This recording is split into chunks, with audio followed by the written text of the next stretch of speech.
The Cleveland Cavaliers will host the New York Knicks in the first round of the 23 NBA playoffs. The Cavs continue to build on their previous success with this young core. They also have one of the league's best defense. You got Donovan Mitchell now in the mix. While the Knicks are back in the postseason after a disappointing 21-22 season, we can throw up the stats if we have that board right now. There it is. Yeah, the best defense, I should have said, in the league for the Cavaliers when it comes to defensive rating. And the Knicks, no slouch on the offensive side of the ball. A little defense versus offense here. Tass, what are you watching for in this highly anticipated first-round series? Oh, we got a series, baby. It is a coin flip. Let's start from the Knicks side, even though I am the Cavs supporter. I want to see what Jalen Brunson can do as the primary ball handler in the postseason. I think, even though the Cavs are an incredible defense, they take away the three-point line, they take away the rim, Jalen can work in the mid-range. And I want to see what he can do there because the Cavs will allow those shots. That's what happens in playoff basketball. And Brunson is just so good and calm and cool at doing that. Last year in the postseason, when he was with the Mavs, Luka was out to start the series.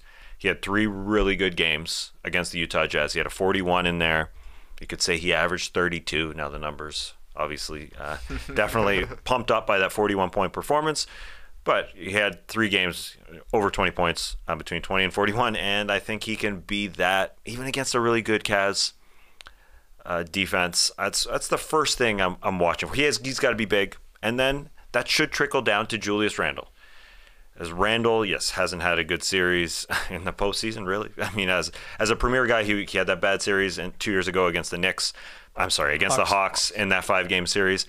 The mid-range should be open for him, too. And that's where he operates. And if Brunson is taking the pressure off him, trickles down to Quentin Grimes, who has been absolutely balling recently as a three-point shooter, taking 10 threes a game, shooting 48% over his last 9. I don't like R.J. Barrett's chances if we're going all the way down the offensive keys here against a Cleveland Cavaliers team that defends the rim so freaking well. It doesn't really mesh with R.J.'s chances. But so those other guys, I think, can flourish against a very, very, very good Cavs defense. What are you watching, TK? I'm interested to see if Julius Randle plays and how he looks. The guy hasn't played in 2 weeks. Fred Katz reported yesterday that Randle did some of practice yesterday. Tom Thibodeau said he's doing some running, shooting, scripting, that sort of thing. I guess there are script writers in the NBA, but they're the players. It's kind of a surprise to me. But they're going to need him, and he's going to need to be up to speed pretty quickly because I assume he's going to be guarded by Evan Mobley, which is a tall task for Randle. Yeah. He's taken a lot more threes this year, which I think has certainly helped his efficiency.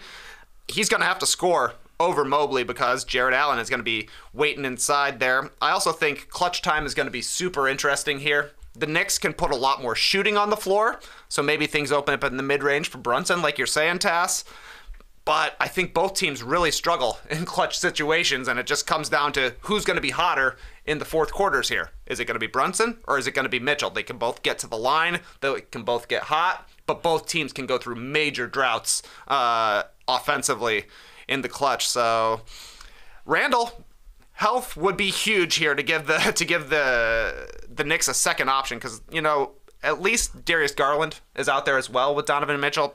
Garland has really struggled in the clutch this year. It feels like it's going to be on Mitchell's shoulders mostly, but you'd rather have a second guy alongside you than not. And we could have some clutch games if the regular season carries over to the playoffs. 3 of their 4 regular season meetings between these two teams were within 5 points in the last 5 minutes, and the Knicks took 2 of those 3. So we probably will get some other close games. I'm very excited for the Brunson versus Mitchell battle. Not only from the narrative perspective, the idea, Donovan, the New York kid, was he going to go to New York? Goes to Cleveland. They get Brunson. They're happy about that.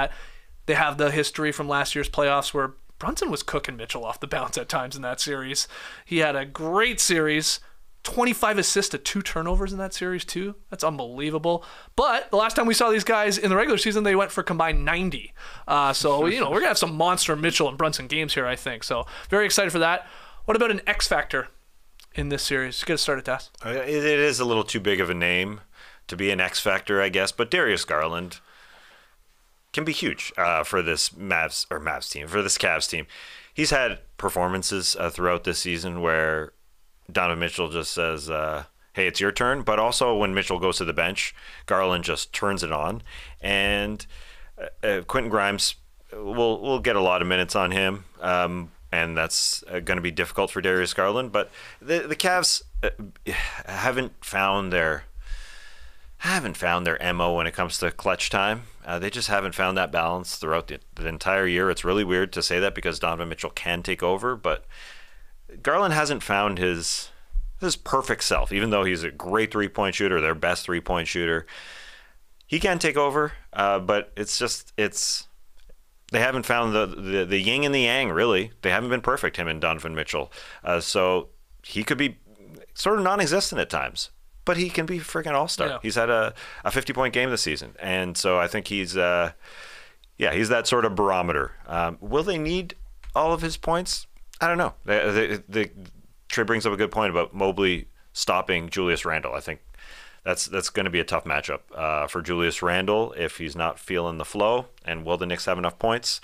I don't know. Well, clutch time is going to be interesting if it comes down to that. But Darius Garland, DG the PG is a lame nickname, but I'm going to be paying attention to him a lot because he could be fantastic. Him and Mobley, combined as the sort of the next era here of the Cavs. It's time. It's time to take that step. Yeah, Randall not only has this ankle injury, but you slipped it in there. Like, he's coming off his last playoff series versus the Hawks where he shot like under 30%. It was bad. And it was bad. Like, he was like 19 shots a game to get to 18 points per game in that series. So he's got, he wants to obviously bounce back from that, but he's coming in with this bum ankle, and we don't even know sort of his status in this. And then he'll let Mobley on him.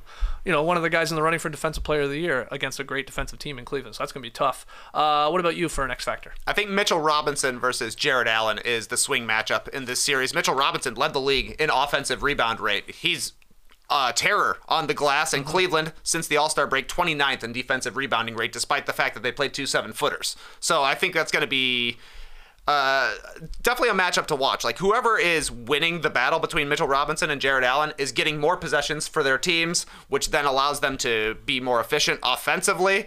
And that's probably the way it's going to go. So I think Jared Allen can do a good job on Mitchell Robinson. Obviously, Allen is an incredible interior defender, but Robinson is just nonstop on the glass. And if he's able to generate more possessions, that means the Knicks don't have to shoot quite as well. Yeah. So that's a big one for me. Yeah, I've got that in my notes as well. Even Hartenstein, if he comes in as the backup center, he's great on the offensive glass. Josh Hart as a wing is a phenomenal offensive rebounder. And despite the Cavs having the best defense, that is the one area that they sort of stink at. Yep. Like, they're great at creating turnovers. They're great at protecting the rim, limiting threes, but like ending possessions is where they struggle. So can the Knicks take advantage of that? And that's been a big part of their great offense. Is they're one of the best offensive rebounding teams in the league. So those more possessions will possibly help. I got Mitchell Robinson too, and I've talked about him all season long. Like, he is vital to this Knicks and their success. Let's get to predictions. Tough, man. Cavs Knicks. A lot of us were saying this one feels like a 7-game series. Yeah. Which squad you going with? Cleveland because they're at home, or the Knicks? I lean Cavs. I'll give the Knicks their due respect and give it 7 games, but I do think Donovan Mitchell has a bounce back playoff performance. He was very bad last year by his standards in that one series against the Dallas Mavericks. Shot under 40%, shot 20% from 3 for him. His worst playoff performance, and he is a playoff performer. I think he is a big game performer.